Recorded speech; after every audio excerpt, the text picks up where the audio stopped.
Hi again, everyone. It's Matt Biondo from Niagara Historical Fencing, and we're back due to popular demand to break down a Sabre Broadsword match from last year's Frost on the Blade tournament in Barrie, Ontario. In this match, you'll see myself and a fencer out of Mississauga from the Signum Corvus School. His name's Nick Bauer, and we fence for gold. Take a look. This first exchange is one of the techniques that I really like to do. It also helps me gauge how my opponent is going to react to my feinting attacks and things like that.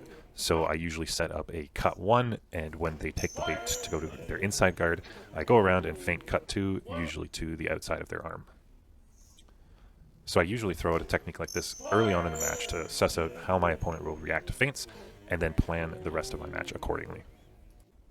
So in this exchange, Nick goes for a leg cut. I get my leg slip in, but don't get the counterattack. Then I notice that he's raising his guard to the outside line, like the high outside line, whether it be a high outside guard or a hanging guard.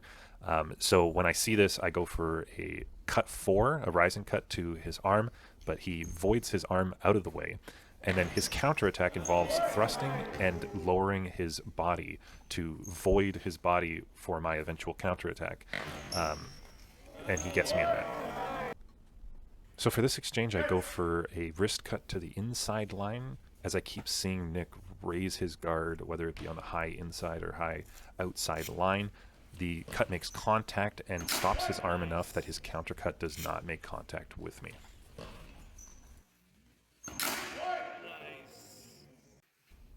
For this exchange, I go for a cut to the outside line to the wrist. The judges deem it not martial, not enough contact, which I would agree with their assessment. The reason this happens is because I'm using a loner broadsword, and my own broadsword is slightly longer, so I was still getting used to the length and the distance. For this exchange, I set up my eventual attack with what I would call an exploratory beating action. When I notice that he doesn't really react to it, I feel that I can catch him off guard. So I throw a deep cut 1 to his face, as I have also seen that he has some difficulty blocking the inside line, and it does catch him off guard, and I get the points. This exchange will look familiar as it's the technique that I used earlier in the fight, just a feinted cut 1 to the true cut 2.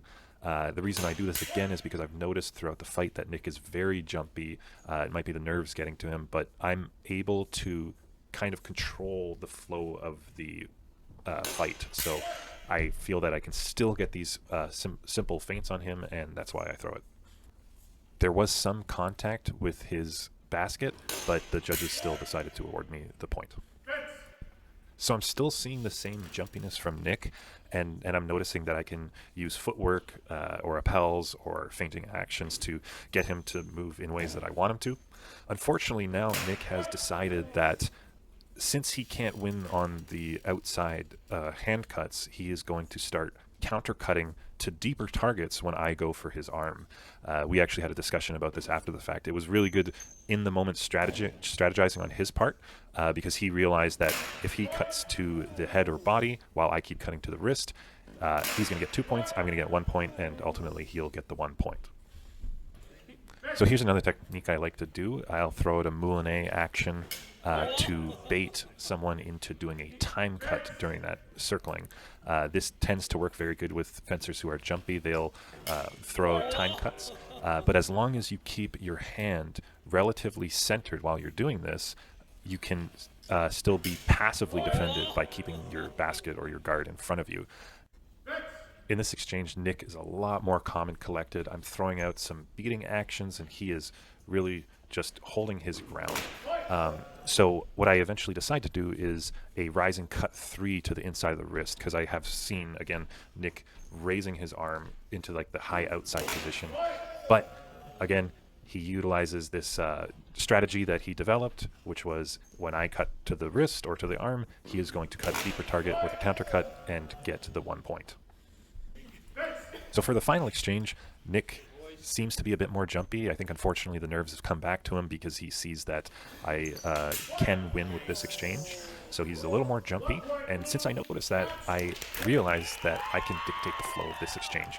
So one thing I sometimes like to do is use my footwork to get into distance, and instead of immediately striking, I hold off for just a second so that it kind of makes the opponent worry a little bit, and it may make them do a move that will cause a opening, which is exactly what happens. He raises his arm too high. I realize that I have the time and the distance to throw a cut to his face, which I do, and then I'm already on the inside line in terms of my guard position, so I've cut him in the face, and then I just pull back into inside, which blocks his counterattack, which wins me the match.